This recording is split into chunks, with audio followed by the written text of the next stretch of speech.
I just built a city, and now I'm going to destroy it with an earthquake. I start shaking the ground, and only the tallest building collapses. I shake it faster.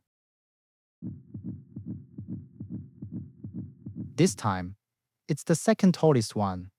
Interesting. Now compare that with an even faster shake. And this time, an even shorter one falls. But I still couldn't bring the whole city down at once. So I started to wonder, does shaking faster mean shorter buildings collapse? Not quite. Push it even faster. And the second tallest building falls again. Something is off. What's actually going on here? To understand this, let's start simple. Here's a simple mass spring system. Pull the mass, let it go, and it starts moving back and forth at its own pace, what we call its natural frequency. Now, instead of just letting it go, we keep pushing it. We apply a force repeatedly at a fixed rhythm. When that rhythm matches the system's natural frequency, something remarkable happens. The motion builds on itself. The amplitude keeps growing.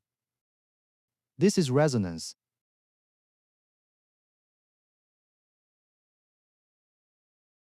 Now try the same thing, but at a different frequency.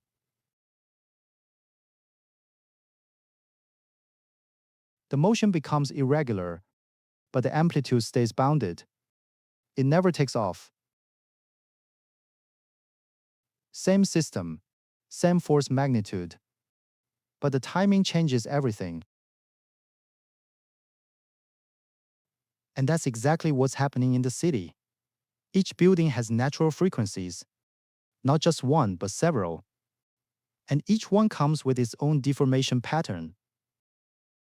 So when the ground shakes at one of those frequencies, that particular pattern gets amplified through resonance. Other patterns with frequencies farther from the input are barely affected.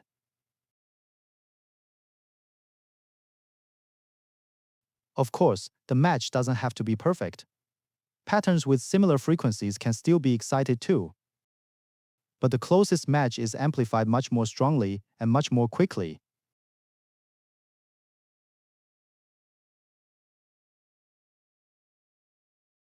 That's why different buildings collapse at different shaking frequencies.